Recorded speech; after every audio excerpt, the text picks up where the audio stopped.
Sobat Blogger, udara di alam seperti ini memang sangat menyegarkan. Dan perjalanan kali ini, saya akan mengajak Sobat Blogger untuk menelusuri keindahan alam yang ada di sekitar sini, sekaligus melihat potensi ekonomi yang ada. Nah, sahabat blogger, kali ini saya akan mengajak kamu semua untuk melihat lebih dekat lagi tentang produk-produk apa saja yang dibuat dari bahan eceng gondok. Penasaran kan? Tetap ikuti saya di Blogger Putih Abu-Abu, 1000 kreasi menggapai impian.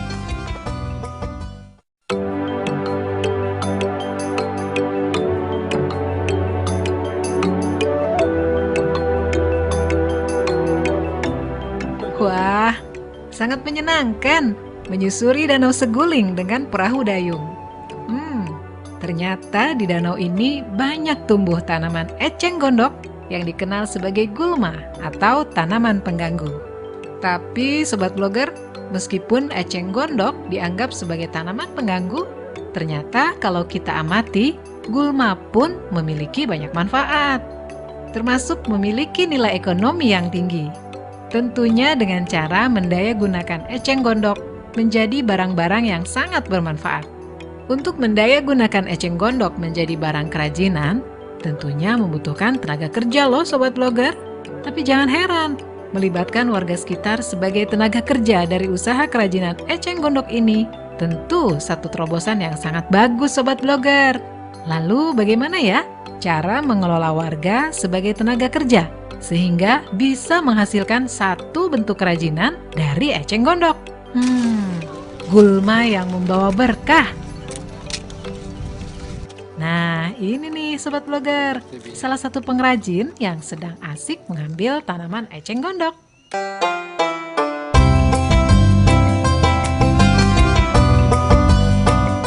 Selamat siang Bapak, perkenalkan saya Devi dari Blogger Putih Abu-Abu. Bapak ini sedang apa ya? Ini lagi ngambil eceng gondok, Bu. Oh, eceng gondok. Buat apa sih? Ini bisa dibikin kerajinan. Kerajinan apa tuh? Kayak semacam tas gitu. Oh, bikin tas bisa Iya, Pak bisa, ya? bisa. Kok ini daun-daunnya dipotongin Pak? Iya, dipotongin karena kan yang kita butuhkan yang ini. Ini Bapak yang punya ya? Iya, jadi ini kita memberdayakan masyarakat di sini. Kebetulan ini eceng gondok itu banyak sekali di sini. Pak, banyak di sekali ya? Seguling, ya. Jadi kita manfaatkan. Iya Pak ya. Bapak, apa sih inspirasi Bapak sehingga membuka usaha ini?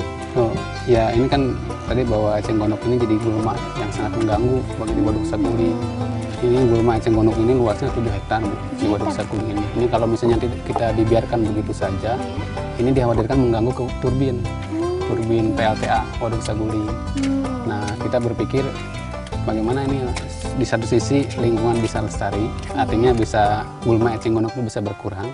Tapi di sisi lain masyarakat bisa berdaya, masyarakat yang di sekitar ini.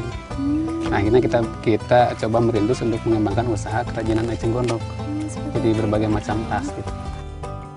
Wah Sobat Blogger, ternyata sangat mudah untuk memulai usaha eceng gondok ini. Di samping bahan bakunya sangat mudah didapat, peluang pasarnya pun sangat menjanjikan. Masih sangat jarang loh Sobat Blogger, pengrajin anyaman eceng gondok di pelosok negeri ini. Dan dengan sedikit inovasi desain, pasar kalangan modern pun banyak yang memajangnya. Dan pastinya konsumen makin tertarik untuk membelinya. Bahkan pasar internasional pun banyak loh yang memesannya. Wah, sangat menjanjikan ya. Nah Bapak, bagaimana sih pola pemberian upah pada para pekerjanya? Ya, ini kan asalnya tidak berharga, terus kita olah menjadi kerajinan.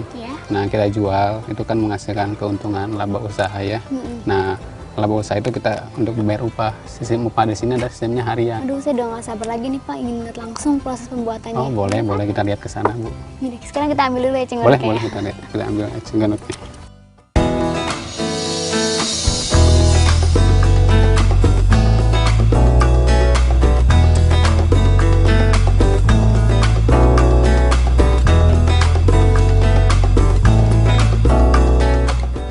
Nah Sobat Blogger, bicara soal upah tenaga kerja, ternyata upah merupakan komponen atau faktor yang paling mendasar dari produktivitas tenaga kerja yang kita punya. Jika mengabaikan hal ini, maka akan fatal akibatnya.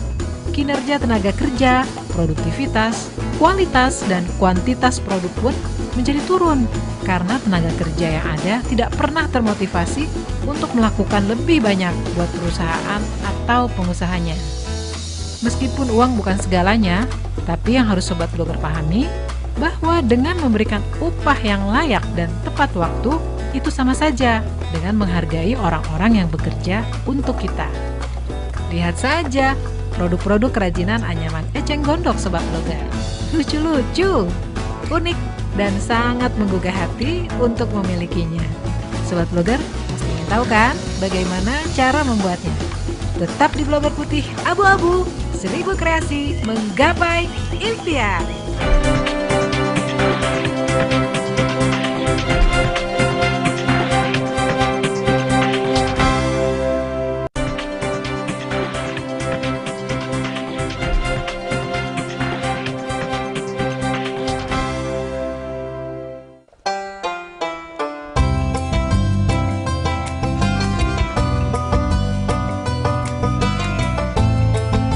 Nah, sekarang kita akan melihat bagaimana cara membuat kerajinan anyaman eceng gondok ini. Ada tahapan yang harus kita lewati, menyiapkan alat-alat dan bahan bakunya. Bahan bakunya sudah pasti eceng gondok yang sudah kering. Sedangkan untuk peralatannya, yaitu papan, kayu, gergaji, martil, paku, bahan kain, alat penjepit, gunting, pernis, kuas, dan lem untuk perekat. Untuk bahan baku, eceng gondok bisa didapatkan dari danau yang banyak tumbuh liar. Caranya cukup dengan memotong batang eceng gondok dari bagian bawah batang, kemudian buang daunnya, hingga seperti ini. Sedangkan eceng gondok yang baik untuk dibuat anyaman biasanya memiliki tinggi minimal 30 cm, serta berukuran besar dan agak tua. Akhirnya sampai juga. Dan tahap awal yang harus dilakukan sebelum melakukan pembuatan anyaman adalah melakukan penjemuran batang eceng gondok. Eceng gondok dijemur di bawah sinar matahari secara langsung, dan jangan lupa alasi bagian bawahnya menggunakan alas plastik agar mudah dikumpulkan setelah kering nanti. Sobat Blogger, ini adalah proses penjemuran eceng gondok. Proses penjemuran sendiri biasanya berlangsung selama 2-3 hari agar batang eceng gondok benar-benar kering dan mudah untuk dianyam. Sobat Blogger, pada saat penjemuran sebaiknya batang eceng gondok dibalik posisinya agar kering merata serta hindari batang eceng gondok terkena air ataupun terkena hujan agar batang eceng gondok kering bersih, tidak bercak terkena jamur.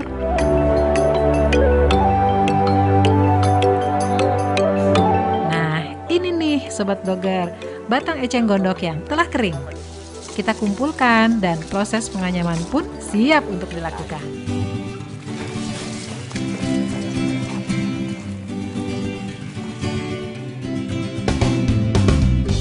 Oh, ini tempat proses pembuatannya Di sini tempat proses pembuatannya. Ini ibu-ibu nih pekerjanya yang lagi mengerjakan. Ini taruh sini ya Pak? Ya, taruh situ aja tuh. Sobat Blogger, ini adalah tempat pengrajin membuat anyaman tas eceng gondok. Dan biasanya para pekerja di sini melakukannya secara sambilan untuk mengisi waktu kosong. Dan para pekerja ini mendapatkan upah secara harian dari pengrajin. Membuang waktu memang hal yang sangat merugikan loh Sobat Blogger. Dan para pekerja ini meskipun melakukannya secara sambilan, namun sangat membantu kebutuhan perekonomian mereka. Pak, proses awalnya itu seperti apa sih untuk membuat kerajinan ini? Ya, tadi kan kita lihat ke sana ya, kita ngambil ecengnya dari Danau Waduk Saguling. Nah, dari situ kita bawa terus kita jemur, Bu. Oh, jemur tadi ya, Pak ya? Jemur di situ tadi 1 minggu itu biar kering. Nah, supaya kualitasnya bagus, jadi waktu penjemurannya itu jangan sampai kena ini air hujan. Biar nggak berjamur ini. Biar nggak berjamur ya, Pak ya? Biar mulus seperti itu. Nah, udah kering, udah 1 minggu baru nanti dibawa ke proses selanjutnya sini. Dipotong-potong, nanti dipotong-potong tuh kayak seperti ibu ini, dipotong. Ada potong. Oh, tuh ujung-ujungnya dipotong ya, Pak ya? Potong ininya yang dipotong.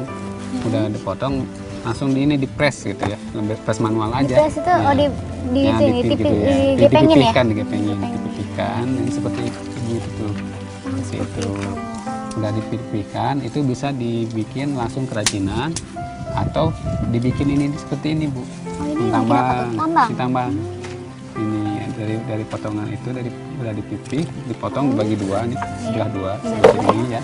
Oh, Nah, nanti bikin tambang seperti bikin ini. tambang seperti itu ya, Pak ya. Nah, setelah tambang, nanti kita tergantung mau bikin apa, mau bikin kayak meja seperti Oh, ini. ini juga jadi Nah, itu, iya, cuma dari toko. ini, dari tambang seperti ini, tinggal bikin. Tinggal dianyam ya. Iya, bikin misalnya tempat tisu seperti ini. Tempat tisu ya, Ini seperti ada tambangnya juga kan, ini ada eceng Iya. gondoknya gitu, seperti itu. Seperti itu ya, Pak ya. Nah, kalau yang buat kayak tas yang seperti ini, rasa seperti ini enggak. Seperti ini.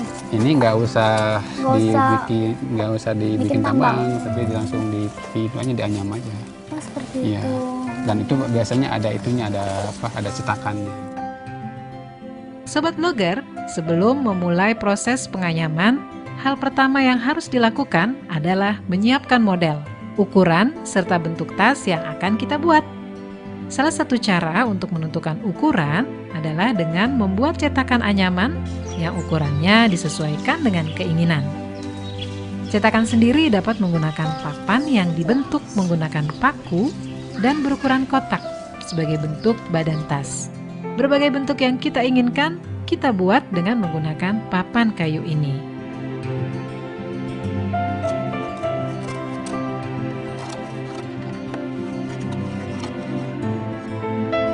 Setelah cetakan terbentuk, proses menganyam pun siap dimulai.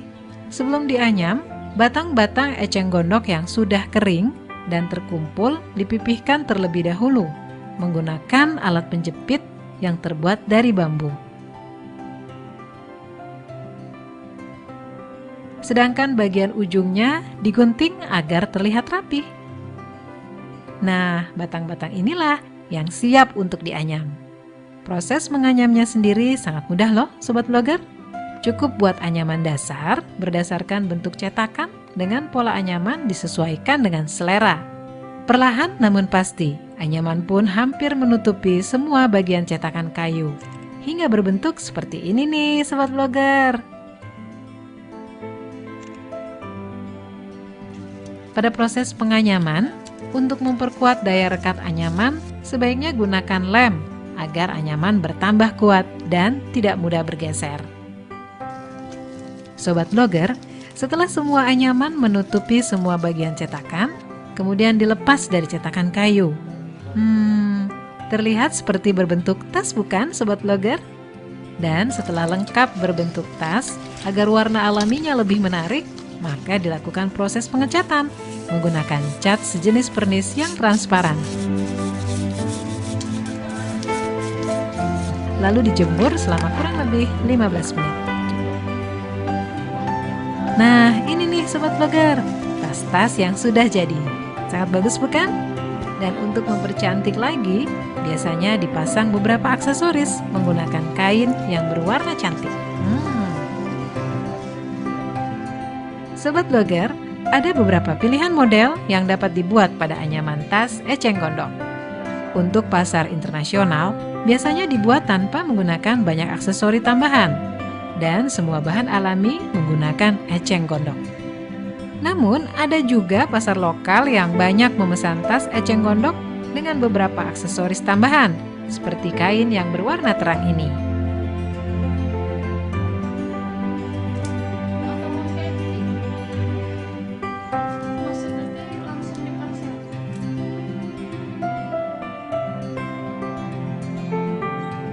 Pak, ini proses apa ya?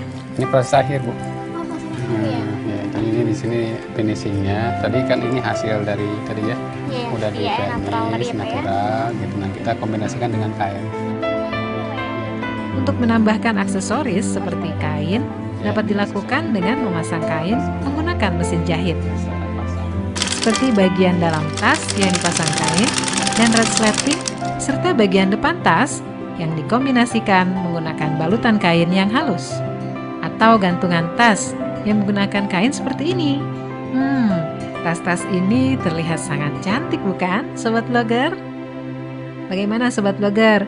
Cukup mudah kan membuat tas anyaman eceng gondok ini? Nah, Bapak, setelah jadi, lalu diapakan? Nah, setelah ini kita ke proses pemasaran. Berarti kita langsung ke pemasaran? Ya, kita langsung ke pemasaran. Pemasaran kita salah satunya di situ Patengan. Itu patengan ya, Ya, Pak, ya? kita lihat ke sana. Kita lihat ya, Pak ya? Boleh. Nah, Sobat Blogger, sesaat lagi adalah proses pemasarannya. Ingin tahu bagaimana proses pemasarannya? Tetap di Blogger Putih Abu-Abu, 1000 kreasi, gapai impian. Ya, Pak, bawa yuk. Yuk, boleh. Yuk. Nah, untuk mengingatkan Sobat Blogger yang ada di rumah, bagaimana cara membuat tas anyaman eceng gondok ini? Kita simak yang berikut ini.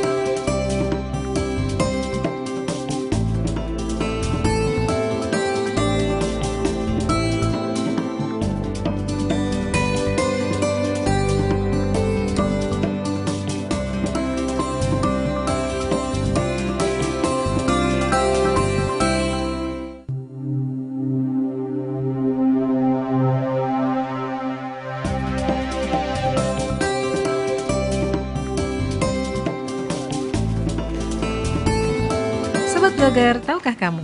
Meskipun sering dianggap sebagai tanaman pengganggu, sebenarnya eceng gondok memberikan efek yang positif terhadap kadar air karena tanaman eceng gondok ini mampu menyerap dan menetralisir kadar logam yang ada di dalam air dengan mengangkat logam-logam berat seperti seng dan merkuri, sehingga kadar air dalam danau tetap bersih dan tidak merusak habitat yang ada.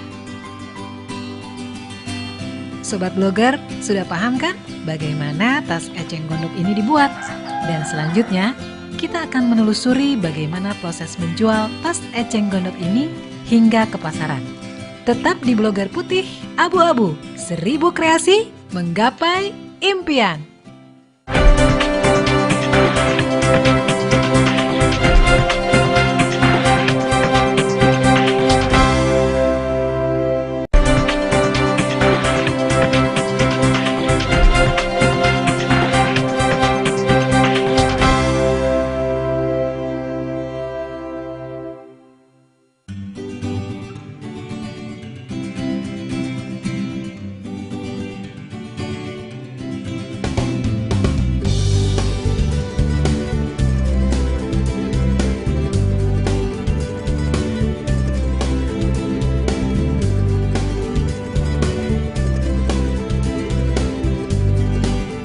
Sobat Blogger, sudah dijelaskan tadi bahwa pemberian upah yang adil dan kompetitifnya akan berakibat pada peningkatan pemasaran produk.